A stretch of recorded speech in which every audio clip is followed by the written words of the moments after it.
ओम शांति। आज 29 सितंबर प्यारे बाबा के हम सभी मधुर महावाक्य सुनेंगे। और आज के महावाक्यों में प्यारे शिव बाबा ने हम सभी को बताया है कि ये जो हम ईश्वरीय पढ़ाई पढ़ते हैं, अर्थात इस पुरुषोत्तम संगम युग पर जो हम मुरली सुनते हैं भगवान की, उससे हम स्वर्ग के देवी और देवता बनते हैं।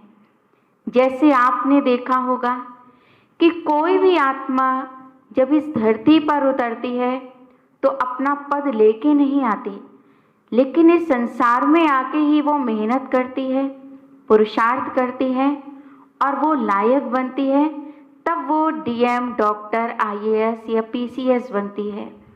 उसी तरह देवी देवता कोई ऊपर से बन करके नहीं आए, लेकिन ये कलयुग और सतयुग के बीच जो इस पुरुषोत्तम संगम युग पर जिन आत्माओं ने देवी देवता बनने की उस निराकार परमपिता परमात्मा शिव बाबा से ईश्वरीय पढ़ाई पढ़ी, वही आत्माएं इस कलयुग के बाद जो सतयुग आएगा उस आने वाली स्वर्णिम दुनिया में देवी और देवता बनेंगे। तो आइए हम सभी भी यह ईश्वरीय पढ़ाई पढ़ करके देवी देवता बनने का पुरुषार्थ करें और रोज प्यारे बाबा के मधुर महावाक्य को सुन करके अपने जीवन में रोज कुछ ना कुछ परिवर्तन लाने का अथक प्रयास करते रहें। तो आइए सुनते हैं प्यारे शिव बाबा के आज 29 सितंबर के महावाक्य। आज बाबा ने कहा है, मीठे बच्चे, तुम्हारी पढ़ाई का सारा मदार है योग पर। योग अर्थात शिव बाबा की याद। योग से ही आत्मा पवित्र बनती है और विकर्म विनाश होते हैं।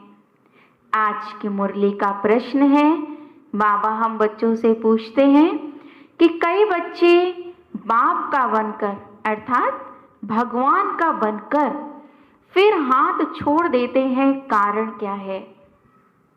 उत्तर है कि बाप को वो पूरी रीति पहचानने के कारण, ना पहचानने के कारण, पूरा निश्चय बुद्धि ना होने के कारण 8-10 वर्ष के बाद भी बाप को फारकती दे देते हैं और उसका हाथ छोड़ देते हैं, पद भ्रष्ट हो जाता है।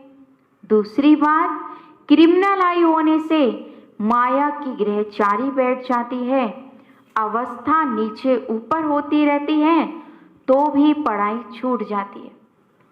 भगवान का बनकर के जब जिन आत्माओं को इतना ऊंचा सर्वश्रेष्ठ ज्ञान मिल जाता है और इतने ऊंचे ज्ञान से इतना ऊंचा उन्हें भगवान मिल जाता है, कुछ समय तो ज्ञान में बड़े लगन से चलते हैं, पर कुछ समय के बाद ऐसी माया अर्थात विघ्न आते हैं जो भगवान का हाथ ही छोड़ करके चले जाते हैं।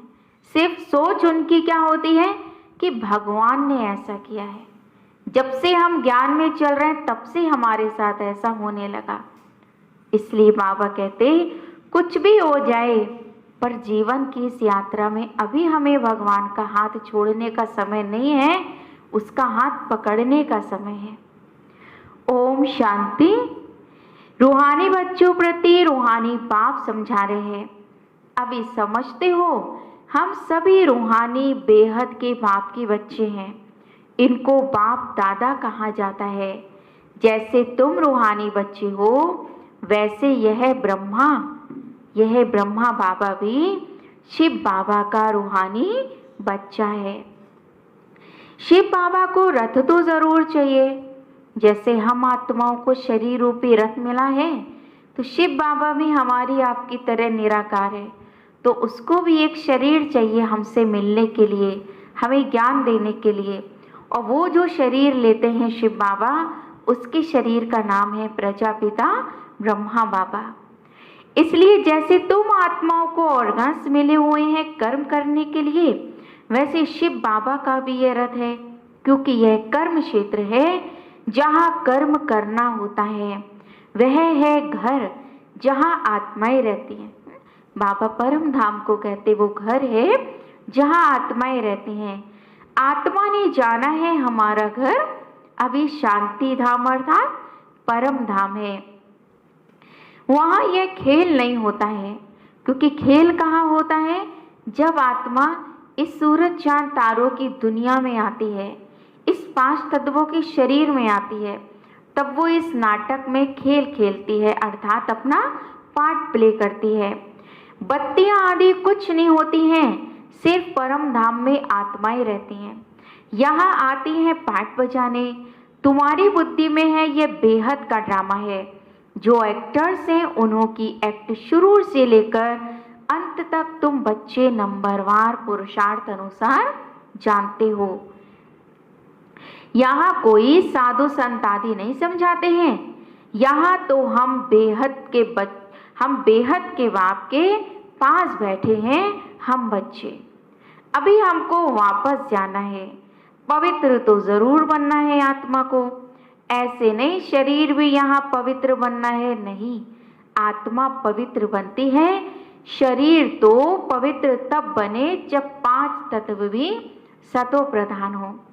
अब तुम्हारी आत्मा पुरुषार्थ कर पावन बन रही है। वहाँ आत्मा और शरीर दोनों पवित्र होते हैं। कहाँ की बात करते हैं बाबा? सतयुग की। यहाँ तो आत्मा और शरीर पवित्र हो नहीं सकते हैं। आत्मा पवित्र बन जाती है तो फिर पुराना शरीर छोड़ती है, फिर नए तत्वों से नए शरीर बनते हैं। तुम जानते हो हमारी आत्मा बेहद के बाप को याद करती है व नहीं करती है। यह तो हर एक को अपने से पूछना चाहिए कि हम परमात्मा को याद करते हैं या नहीं। पढ़ाई का सारा मदार है योग पर। पढ़ाई तो सहज है, समझ गए हैं चक्र कैसे फिरता है। मुख्य है ही याद की यात्रा, यह अंदर गुप्त है। देखने में थोड़े ही आता है कि हम अंदर अंदर भगवान को याद भी करते हैं। बाबा नहीं कह सकते हैं कि ये बहुत याद करते हैं व कम। हाँ, ज्ञान के लिए बता सकते हैं कि ये ज्ञान में बहुत तीखा है। याद का तो कुछ देखने में अब नहीं आता, क्योंकि यहाँ जो याद है वो हम सभी उस परमात्मा को साइलेंस में रह करके याद करते हैं। तो साइलेंस में सभी बैठते हैं तो पता तो चलता नहीं है कि अंदर में हम बाप को याद कर रहे हैं या नहीं कर रहे हैं। ज्ञान मुख से बोला जाता है, याद तो है अजपा जाप। जाप अक्षर भक्ति मार्ग का है, जाप माना कोई का नाम जपना। यहाँ तो आत्मा को अपने बाप को याद करना होता है, ना कि किसी का नाम जपना होता है। तुम जानते हो हम बाप को याद करते करते पवित्र बनते बनते मुक्ति धाम और शांति धाम में जाकर पहुंचेंगे। ऐसे नहीं ड्रामा से मुक्त हो जाएंगे। मुक्ति का अर्थ ही है दुखों से मुक्त हो जाना। पाठ से मुक्ति नहीं मिलती है, लेकिन दुखों से मुक्ति मिलती है। शांति धाम जाए फिर सुख धाम में आएंगे। पवित्र जो बनते हैं वे खुद सुख भोगते हैं। आप पवित्र मनुष्य उन्हों की खिदमत करते हैं।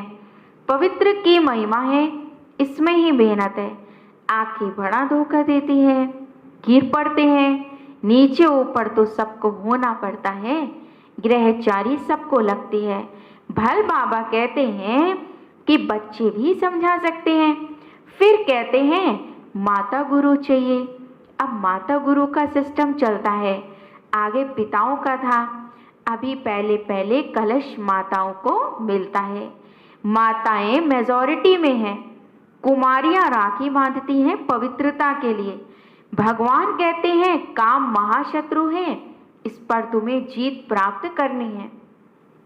रक्षाबंधन पवित्रता की निशानी है। वो लोग राखी बांधते हैं, पवित्र तो अब बनते नहीं है, सिर्फ राखी ही बांधते हैं। पर बाबा यहाँ कहते हैं कि तुम सभी को अभी पुरुषोत्तम संगम युग पर पवित्रता की राखी बांधनी है, अर्थात आजीवन पवित्र रहना है मन वचन और कर्म से।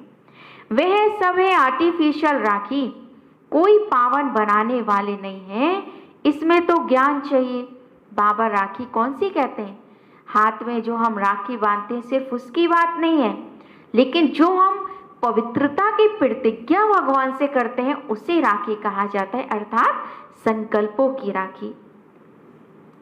पतित को पावन बनाने वाला सर्व का सद्गति दाता एक है, वह भी देहधारी नहीं है। पानी की गंगा तो इन आंखों से देखने में आती है, बाप जो सद्गति दाता है उनको इन आंखों से नहीं देखा जाता।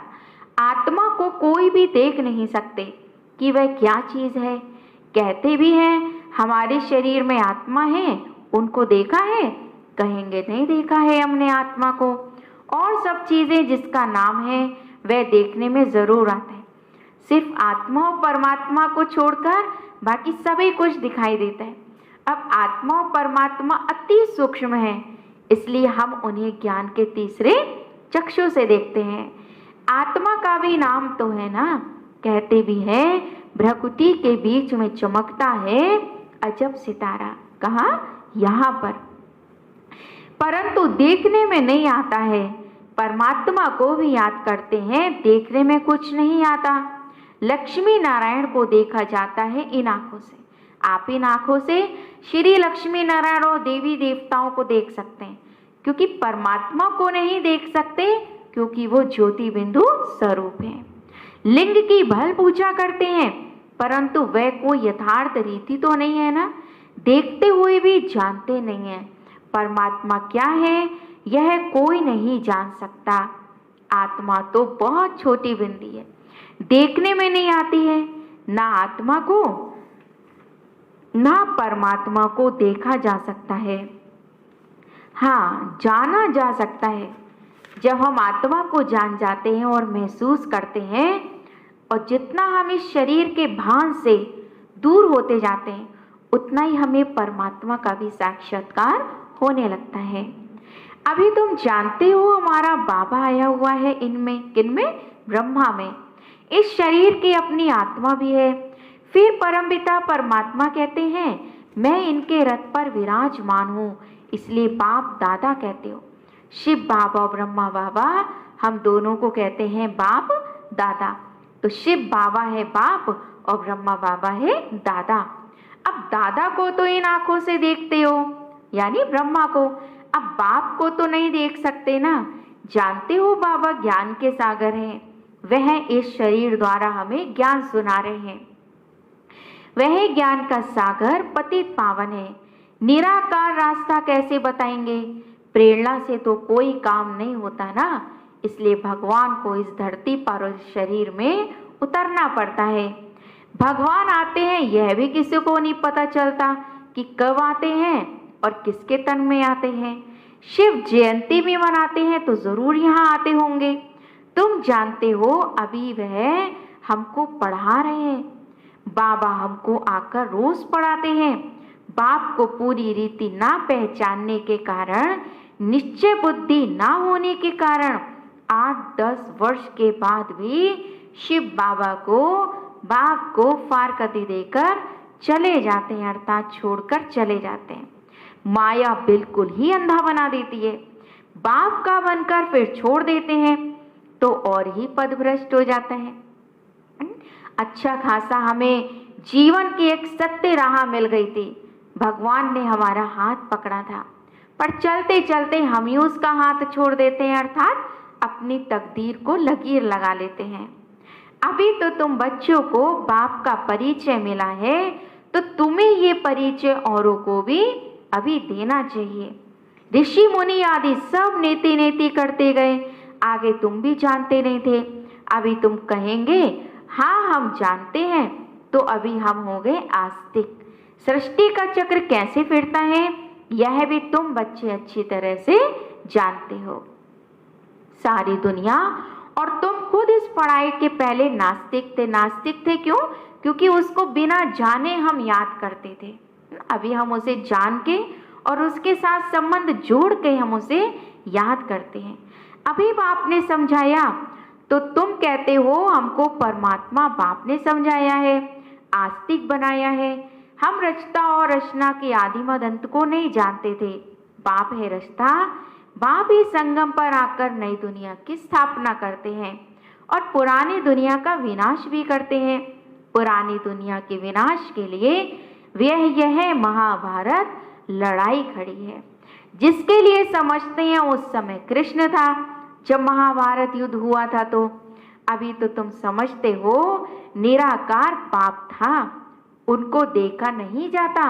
इस समय वो महाभारत काल चल रहा है, जिस समय वो निराकार परमात्मा आके हम सभी आत्माओं को इस युद्ध के मैदान में ज्ञान दे रहे हैं, उस पर विजय प्राप्त करने के लिए। अभी तो तुम समझते हो कि कृष्ण तो है सतयुग का प्रिंस, वही फीचर्स तो फिर हो ना सके। कृष्ण भी कैसे और कब आया यह भी कोई नहीं जानते हैं। जानते हैं तो हम कृष्ण के बारे में क्या जानते हैं कि श्री कृष्ण को कंस की जेल में दिखाते हैं।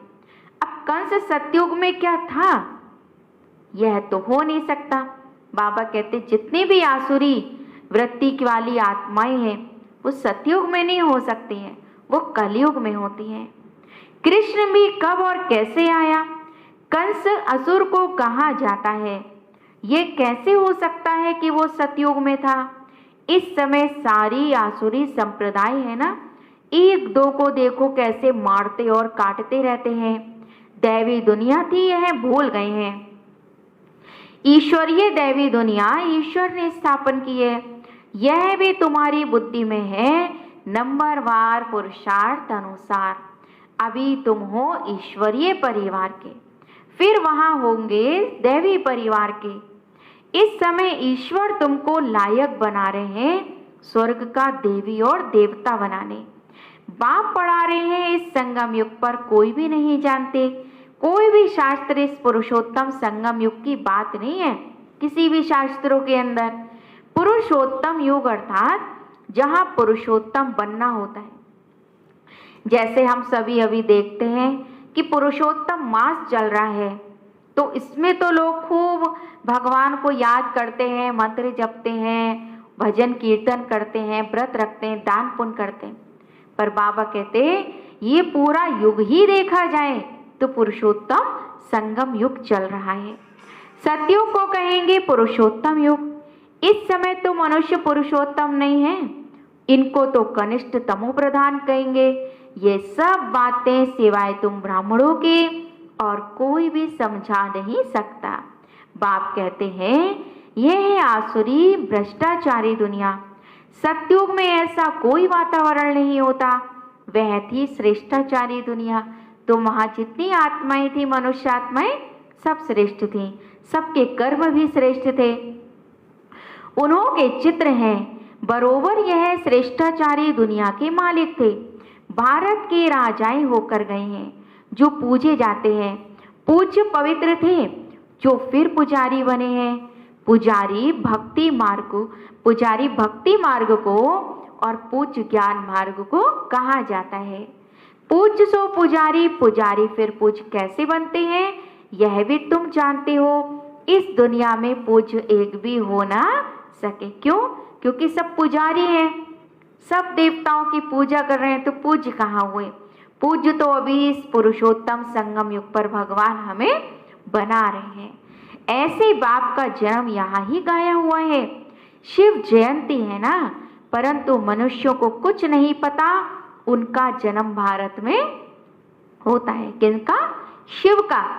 आजकल तो शिव जयंती की हॉलीडे भी नहीं करते हैं। जयंती मनाओ ना मनाओ तुम्हारी मर्जी, ऑफिशियल हॉलीडे नहीं है। जो शिव जयंती को नहीं मानते वह तो अपने काम पर चले जाते हैं। बहुत धर्म है ऐसे, हर कोई शिव जयंती थोड़ी मनाता है। पर बाबा कहते हैं शिव जयंती परमात्मा के इस पुरुषोत्तम संगम युग पर अवतरण होने का यादगार है, इसलिए तुम्हें इस त्योहार को बड़ी धूमधाम से हॉलीडे लेकर के भी मनाना चाहिए। सतयुग में ऐसी कोई बातें होती नहीं है, वहाँ ये वातावरण ही नहीं। सतयुग है ही नहीं दुनिया, एक धर्म। वहाँ ये पता नहीं पड़ता हमारे पीछे चंद्रवंशी राज्य होगा। यहाँ तो तुम सब जानते हो यह पास्ट हो गया है। सतयुग में तुम होंगे, वहाँ किस पास्ट को याद करेंगे? पास्ट तो हुआ कलयुग, उनकी हिस्ट्री ज्योग्राफी सुनने से क्या फायदा? यहाँ तुम जानते हो हम बाबा के पास बैठे हैं, बाबा टीचर भी है तो हमारा सदगुरु भी है।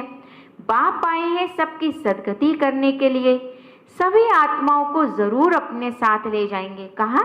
परम धाम। मनुष्य तो देह अभिमान में आकर कहते हैं सब मिट्टी में मिल जाना है, पर यह नहीं समझते हैं आत्माएं तो अपने घर परम धाम चली जाएंगी, बाकी ये शरीर मिट्टी में मिलेगा। हम आत्मा एक शरीर छोड़ दूसरा जाए लेती हैं, यह इस दुनिया में हमारा अंतिम जन्म है। सब पतित हैं, सदैव पावन तो कोई रह नहीं सकते। सतो प्रधान सतो रजो तमो होते ही हैं, वो लोग तो कह देते हैं सब ईश्वर के ही रूप हैं। ईश्वर ने अपने अनेक रूप बनाए हैं, पर नहीं, बाबा कहते मेरा तो सिर्फ एक ही रूप है, निराकार ज्योति बिंदु स्वरूप, बाकी तो सब मेरी रचना है। खेल पाल करने के लिए हिसाब किताब कुछ नहीं जानते, ना खेल पाल करने वालों को जानते हैं। बाप ही बैठकर हमें वर्ल्ड की हिस्ट्री ज्योग्राफी समझाते हैं। खेल में हर एक का अपना अलग अलग पार्ट होता है ना, सबका पोजीशन भी अलग अलग होता है। जो जैसा पोजीशन वाला होता उनकी वैसी महिमा होती। तो बाबा कहते ये संसार भी क्या है? खेल है, और हम सब आत्मा इस खेल में अपना अपना खेल खेल रहे हैं, अर्थात पार्ट प्ले कर रहे हैं। सतयुग में फिर सतयुग का पार्ट चलेगा, वहां ये बातें होंगी नहीं। यहाँ तुमको सृष्टि चक्र का ज्ञान बुद्धि में फिरता रहता है। तुम्हारा नाम ही है सुदर्शन चक्रधारी।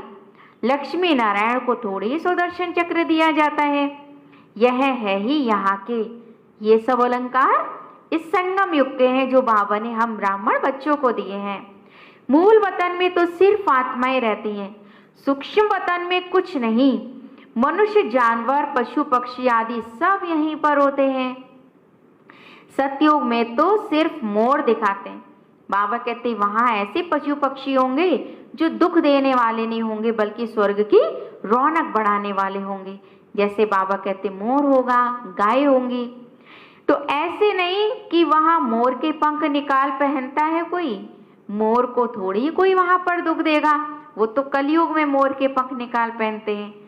ऐसे नहीं मोर का गिरा हुआ पंख अपने ताज में लगाएंगे, नहीं, ताज को भी झूठी निशानी दे दी है। बाबा ने कहा ना कि जैसे दिखाते श्री कृष्ण के मुकुट में मोर का पंख, तो उनके मुकुट में मोर का पंख नहीं, बल्कि उनकी जीवन ही इतनी पवित्र होगी। वहां सब खूबसूरत चीजें होती हैं, गंदी कोई चीज का नाम निशान नहीं। ऐसी कोई चीज नहीं होती जिसको देखकर घृणा आए। यहाँ तो घृणा आती है, वहां जानवरों को भी कोई दुख नहीं होता। सतयुग कितना फर्स्ट क्लास होता है, नाम ही है स्वर्ग, और वो सतयुग कहीं ऊपर नहीं होगा, इसी धरती पे सतयुग बसेगा। यहाँ तो घृणा आती है। यहाँ तो पुरानी दुनिया में देखो बरसात के कारण मकान गिरते रहते हैं, मनुष्य मर जाते हैं, अर्थक्वेक होगी, सब दबकर मर जाएंगे, और हो ही रहे ऐसा। सतयुग में बहुत थोड़े होंगे, फिर बाद में वृद्धि को पाते रहेंगे। पहले सूर्यवंशी होंगे, जब दुनिया 25% पुरानी होगी तब पीछे चंद्रवंशी होंगे, क्योंकि दो कलाएं कम हो जाएंगी। सतयुग 1250 वर्ष है, वह है 100% नई दुनिया, जहां देवी देवताएं राज्य करते हैं। पर जब त्रेता युग आता है तो दो कला कम हो जाती हैं और हम सूर्यवंशी से चंद्रवंशी हो जाते हैं। तुम्हारे में भी बहुत इन बातों को भूल जाते हैं। राजधानी तो स्थापन होनी ही है ना, इसमें हार्ट फेल नहीं होना। हार्ट फेल मतलब चलते चलते दिल शिकस्त नहीं हो जाना कि अरे हम कैसे सतयुग में चले जाएंगे, इसके लिए तो बड़ा ऊंचा पुरुषार्थ करना है। पर बाबा कहते पुरुषार्थ करने वाले तो हम आप ही है ना। पुरुषार्थ की बात है, बाप सभी बच्चों से एक समान पुरुषार्थ कराते हैं। तुम सब अपने लिए विश्व पर स्वर्ग की बादशाही स्थापन करते हो। अपने को देखना है अब कि हम उस स्वर्ग में क्या बनेंगे। इसी धरती पर जो स्वर्ग बसने वाला है, अब बाबा कहते हैं, देखो जितना तुम्हारा पुरुषार्थ अर्थात ज्ञान, योग, धारणा और सेवा है, उसी अनुसार तुम्हारा सतयुग में वैसा जन्म होगा। अच्छा, मीठे मीठे सिकी लदे बच्चों प्रति माता पिता बाप दादा का याद प्यार और गुड मॉर्निंग। रूहानी बाप की रूहानी बच्चों को नमस्ते। अब हम सब बाबा को याद प्यार का इस रिप्लाई देंगे, रिटर्न देंगे। हम रूहानी बच्चों की रूहानी बाप दादा को नमस्ते नमस्ते, शुक्रिया बाबा, शुक्रिया। धारणा के लिए आज की मुरली का पूरा सार है। सभी बहुत अटेंशन से सुनेंगे कि आज बाबा ने पूरे इस 3.5 पेज की मुरली में हमें पूरे दिन धारण करने के लिए क्या कहा। पहली पॉइंट है, इस पुरुषोत्तम युग में स्वर्ग के देवी देवता बनने की पढ़ाई पढ़कर स्वयं को लायक बनाना है। बाबा किस पढ़ाई की बात करते हैं? इस पढ़ाई की बात करते हैं, इस मुरली की। हमें बिन नागे कॉन्टिन्यू रेगुलर ये मुरली सुननी है। पुरुषार्थ में हार्ट फेल यानी दिल शिकस्त नहीं होना है कि अरे हमसे नहीं हो सकता, बल्कि ये सोचे हमसे ही हो सकता है। दूसरी पॉइंट है, इस बेहद के खेल में हर एक्टर का पार्ट और पोजीशन अलग अलग है। जैसी जिसकी पोजीशन वैसा उसे मान मिलता है। यह सब राज समझ वर्ल्ड की हिस्ट्री ज्योग्राफी का सिमरण कर स्वदर्शन चक्रधारी बनना है। बाबा कहते स्वयं का दर्शन करने का चक्र फिराओ, ना कि औरों का, क्योंकि इस संसार में अनेकों आत्माएं हैं और हर एक को अपना अलग रोल मिला है। अब हम सोचें मैं उसकी जैसा बन जाऊं, नहीं। हम जो हैं, जैसे हैं, जहाँ हैं, बहुत अच्छे हैं। जब हम स्वयं चिंतन करते हैं और स्वदर्शन चक्र फिराते हैं, तब हम जीवन का आनंद ले सकते हैं और खुश रह सकते हैं। आज हमारे सदगुरु शिव बाबा ने वरदान दिया है, श्रीमत से मनमत और जनमत की मिलावट को समाप्त करने वाले सच्चे स्वयं कल्याणी भव। 3 प्रकार की मत हैं। एक है मनमत, जो हम अपनी मत से चलते हैं।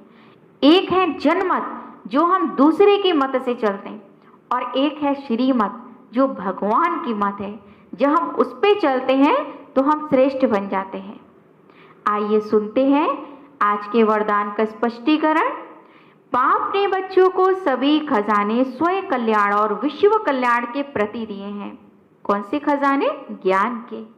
लेकिन उन्हें व्यर्थ तरफ लगाना, कल्याण के कार्य में लगाना, श्रीमत में मनमत और जनमत की मिलावट करना, यह अमानत में खयानत है। अब इस खयानत और मिलावट को समाप्त कर रूहानियत और रहम को धारण करो। अपने ऊपर और सर्व के ऊपर रहम कर स्वयं कल्याणी बनो। स्वयं को देखो, बाप को देखो, औरों को नहीं देखो। बाबा ने कितना अच्छा हमें आज मंत्र दिया है खुद का कल्याण करने के लिए। सिर्फ खुद को देखो और बाप को देखो, औरों को नहीं देखो। आज की मुरली का स्लोगन है, सदा हर्षित वही रह सकते हैं जो कभी भी आकर्षित नहीं होते हैं। सभी रिपीट करेंगे, सदा हर्षित वही रह सकते हैं जो कभी भी आकर्षित नहीं हो सकते हैं। अच्छा, ओम शांति। ये थे आज के प्यारे बाबा के 29 सितंबर के महावाक्य। और आज हमारे पूरे दिन के लिए आज का जो सोमान है, जो हमें बाबा के घर मधुबन से मिलता है, वो है, मैं साइलेंस का टॉवर हूँ, मैं शांति का टॉवर हूँ। इसलिए पूरे दिन शांत रहने का, मुख से भी, मन से भी और व्यर्थ संकल्पों से भी रहने का हमें अभ्यास करना है। ओम शांति शांति शांति।